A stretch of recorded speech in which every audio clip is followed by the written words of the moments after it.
41-degree morning here in upstate New York, and I just wanted to talk a little bit about that. So the seasons are changing. It's September, I don't know, 24, somewhere around there. It's getting colder. So as a motorcyclist who really enjoys riding and doesn't want to give up the end of the season, what do you do? Well, I find... come on, bud, what are you doing? What are you doing? You know, I find this time of year... God, I want a lane split. That's so freaking bad, dude. You have no idea. I could just lane split the crap out of them. Anyway... this time of year, you got to be adaptive because you can't wear the same clothes in the morning that you can in the afternoon, typically.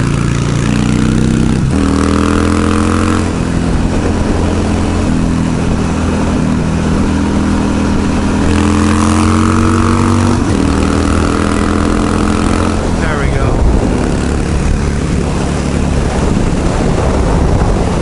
You got to kind of dress for two seasons, basically.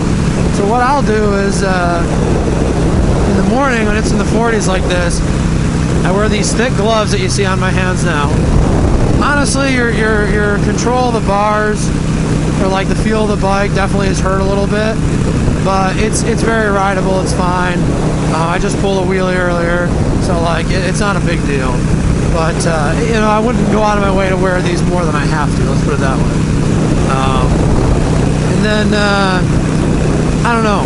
I wear my leather coat, which is pretty thick. Doesn't have a liner in it though. Technically, it's just kind of a thicker leather coat, but it's pretty warm. And then under that, I wear a Spider, but any brand obviously would work, like zip up, you know, sweatshirt. But I do think that they're like, I don't know, the more modern materials, not just like a cotton sweatshirt. They seem to be a little warmer. The one I have is pretty thick. Like one of those like North Face coats I used to wear until I lost it somehow. So you know, a lot of good options there, but you really need, what you need the most though is the neck protection.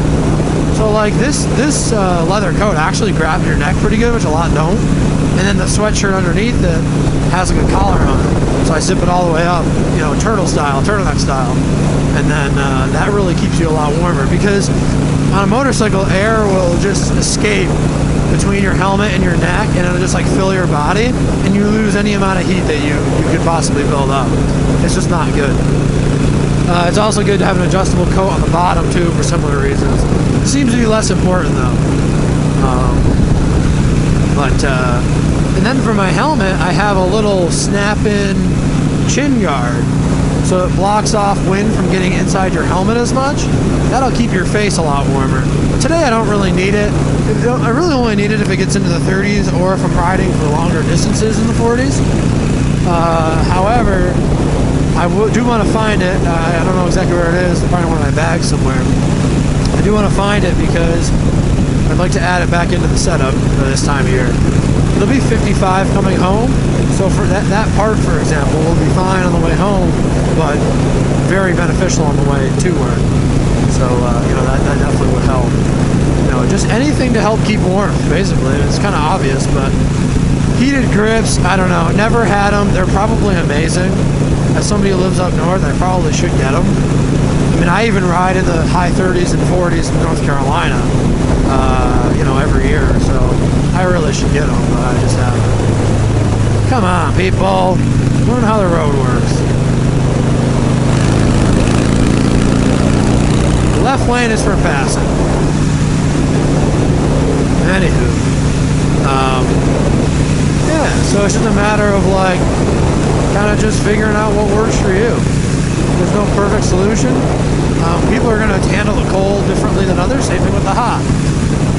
For your legs, though, I mean, my legs get a little chilly, but if I have boots on and jeans, I can ride into the 30s personally. Pretty fine. Throw in like some kind of thermal layer underneath the jeans would be good. Obviously, wearing an actual insulated riding pant would be even better, just for the windbreaking action too. I really should do that, and probably will get a pair, because sometimes in those real midwinter rides in North Carolina, my legs would get cold, and if I could keep my legs warm, that'd make the ride a lot more enjoyable.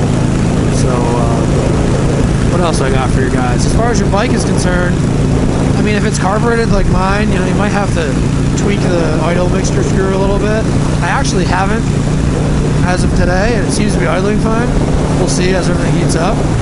But depends on your bike and all that. If it's fuel injected, obviously your bike's fine. On these Harleys, these Sportsters anyway, they use 20W50 oil, which is really thick oil. So, and they're an air-cooled motor, so they take a little longer to heat up. So guys, don't be a dummy with your bike, like right when you start it up. Like let the thing warm up a little bit. You know, idle it for, you know, 10, 20 seconds at least, whatever. Let the carb do its thing. It's an old school technology. And then when you get out on the road, just treat her with respect. Try not to pin her in a freaking red line the second you get rolling. Not so good. So, yeah, other than that, I mean,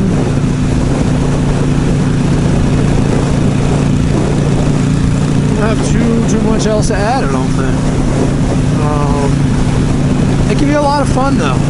So when you're riding in more touristy areas, which a lot of times are beautiful areas to ride, this time of year there's just a lot less people up here. There's a lot less other people doing their thing. So you're gonna wind up with clearer roads, and it's actually more fun. So like where I ride up around certain lakes, in the summertime, forget it. You're never gonna have fun riding around the lake. Just traffic-wise, but this time of year, it's like there's a lot less cars, especially in spring. But then you get worried into road conditions. But this time of year is great because it's pre-leaf falling and you're screwing up the road conditions, and it's there's not as many people around, so it's like a good blend, a good time to kind of do this stuff. Well, sorry, brown bus, but I'll let you know. He's turning left anyway.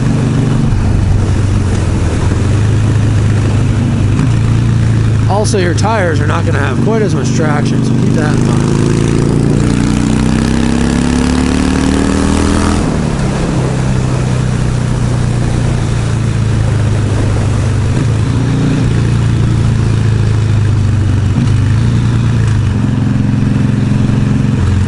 They're just, the modern rubber is good, but the temperature helps your tire traction, so I don't know. I found that on the Harley anyway. I can go to full lean angle without too much issue. But just like keep that in mind, especially when you're accelerating out of turns. Don't expect to have the same level of traction, especially if you have a more powerful bike. If you're pushing 100 plus wheel horse, like then you're really going to notice the traction. I'm not, so I don't notice it as much. But yeah, I mean, granted, it's 41 out, and I mean, I easily pulled a wheelie earlier. I don't know why I didn't turn the camera on for that, just to show you, but. I mean, the front tire came right up. It didn't slip the rear tire. So, especially these Michelin Commander 3s that I got, big fan. So they're just a good tire, good grippy tire. I really can't complain. They're milling the road again. They've been working on this all spring through fall now. I'm like, I hope they finish before winter. Like, I don't know how many. I mean, it's a fairly big project, I guess, but I don't know. It seems like they're not moving super fast, but they are paving a solid 10 miles of road. Actually, now that I think about it, well, maybe not that much, but quite a bit. Anyway, I'm off topic and rambling. So, thanks for watching, guys. God bless America, and I'll see you on the next one.